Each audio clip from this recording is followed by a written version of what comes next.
Well, a very warm welcome to you all. It's a great honour to give this presentation to you today. It's called The Steps to Optimising Email Communication Within the Workplace. My name is Tom Jackson and I've been working at the University of Loughborough in the Department of Information Science since 2001.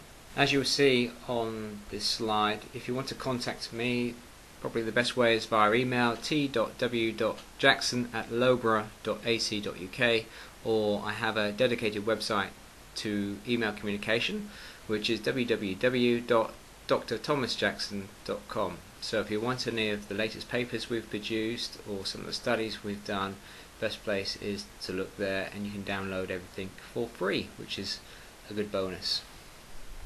So today I want to cover three main things: the challenges that we face within the workplace dealing with email communication.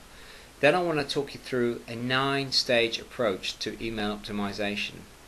Now, I devised this approach after many years of working in the area, and it all came together last year when I decided to create a book and really get my head around of bringing all the research together and really trying to produce something that an organisation could use to really optimize their workplace.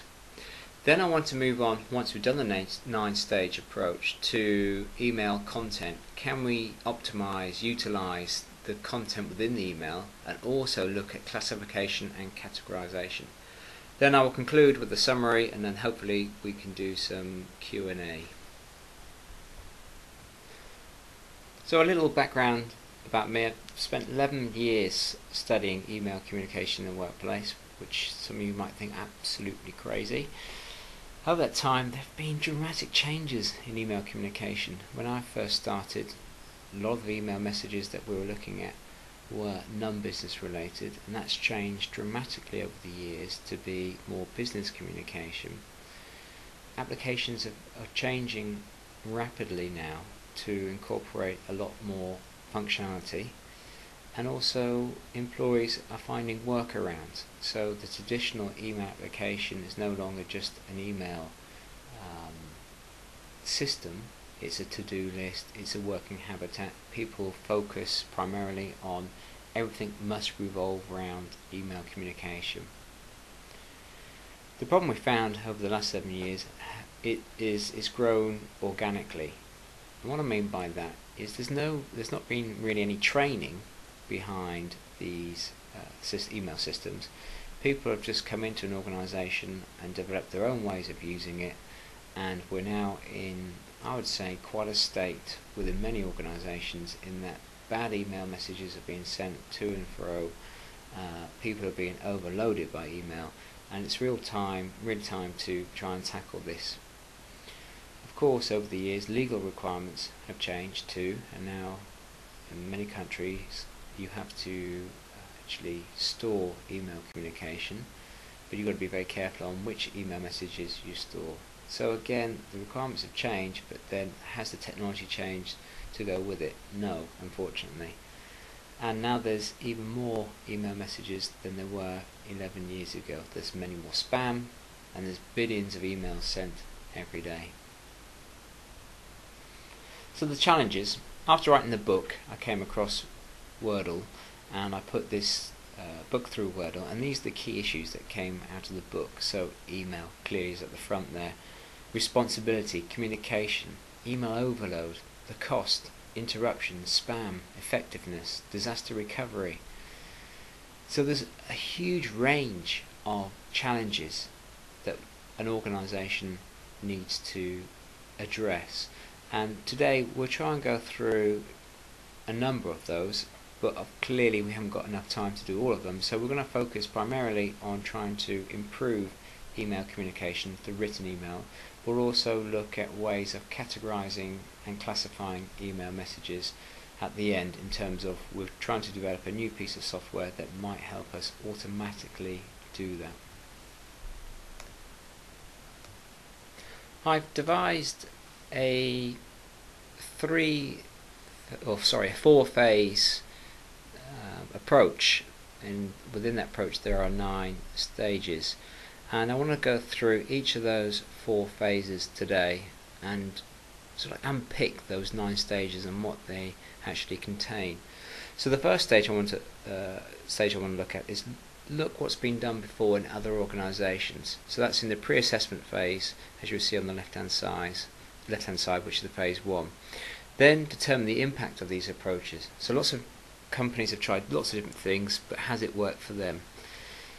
Then we'll look at trying to get in a position to identify email problems within the organisation. So who do you need to speak to try and get buy-in to undertake maybe some surveys, so maybe focus group questionnaires, to get a feel for what are the main issues that you need to try and address within the organisation. And that's quite enlightening, because you might find there's many good things going on, but there's just a small little amount of hotspots, email hotspots, that need to be addressed, things that aren't working as well as they could do. So let's look at the pre-assessment phase. What's been done before? Well, organisations, they perceive they receive too much email, and a number of organisations in the past have tried to do things about that. In particular, British Airways sent out an email a few years ago that said thousands buried in equake in the subject line, and it was sent to all employees, and they realised by sending out this email it actually reduced the number of emails being sent, because the content of the email actually said how they could improve their email communication within the workforce. So British Airways were pretty pleased with that. It reduced the volume, but it doesn't actually assess the quality of emails being sent, but the volume was reduced. British Airways were very pleased, but after a few months the volume went back up again. Phones for You, which is a UK company, a mobile phone company, the managing director there, CEO, decided to stop all internal emails. So that's 13,000 emails stopped overnight.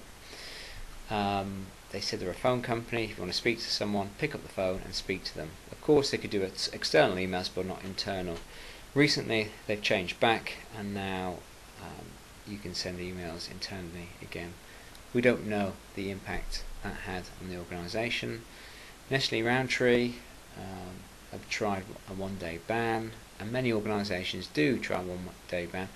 Yes, not bad. They highlight how good it is potentially to work without email for a day, but long-lasting, probably not.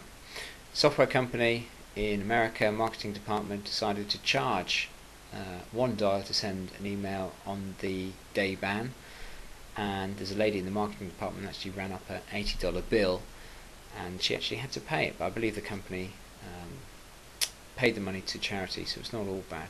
But there's various ways companies have tried to cut down the volume of email, and the success we don't really know, but it's normally short-term success. So what about academic research? What's been done over the last few years?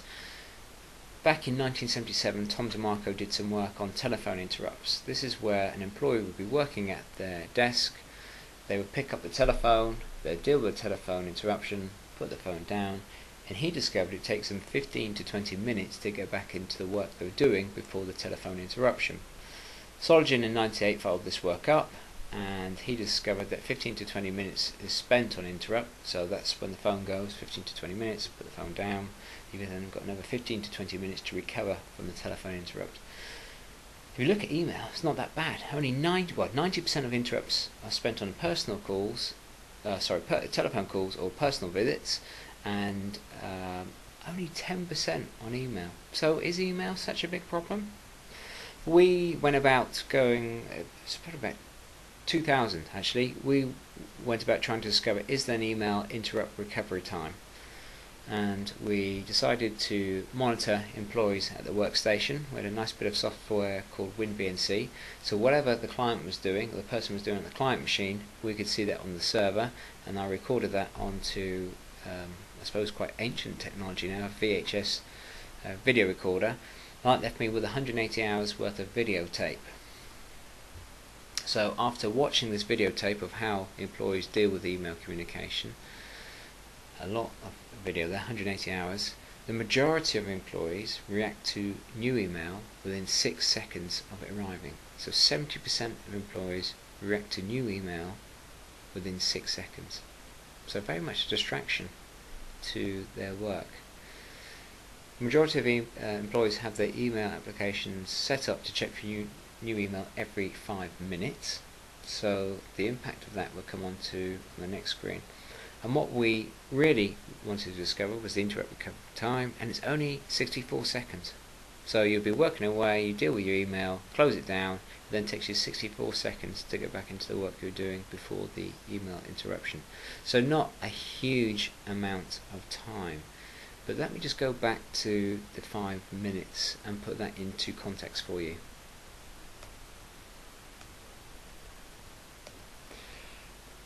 So the worst case scenario would be an employee has their email application set up to check for every 5 minutes, which means a possible of 96 interruptions in a normal 8-hour working day.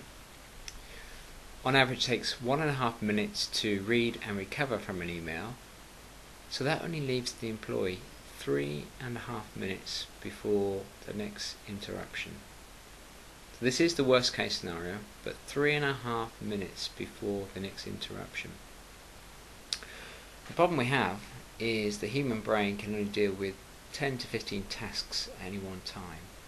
If a new email is a new task, the employee has to shut down that task within 1.5 minutes and then get back to the work they're doing.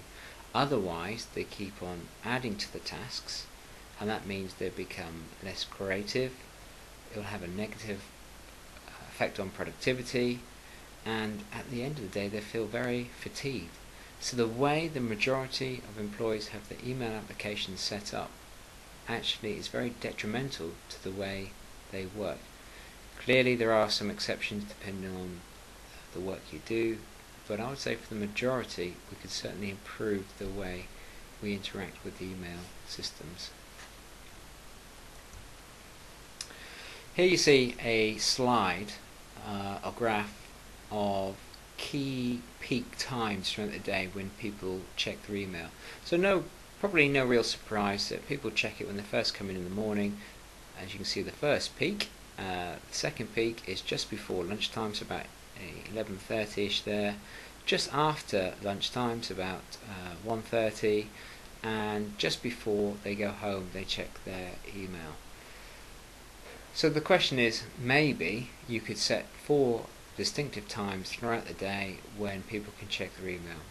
It's a suggestion, I don't recommend people go and do that, but you can start to see, you build a much bigger picture of how email communication is used within the workplace. So gathering all this information over the years, we've managed to develop a questionnaire that tries to tease out the issues that employees are facing within their workplace. It's been refined also over the number of years, so it wasn't a straightforward questionnaire, here you go, that's it, we don't need to change it again. It has 4 broad areas. It looks at interruptions, receiving unnecessary email, receiving ambiguous and unclear messages, and also we try and tease out information about how they manage their inbox. If you want this questionnaire, it is available, contact me and I'll send it to you. Within the book, it also tells you how to analyse it in terms of, is it a green? If you analyse it, is it green, so don't need to worry about the area? Amber, well, in the future it might be a concern, or red, you need to take action now. Again, I can give you some guidance on that if you want to contact me via email.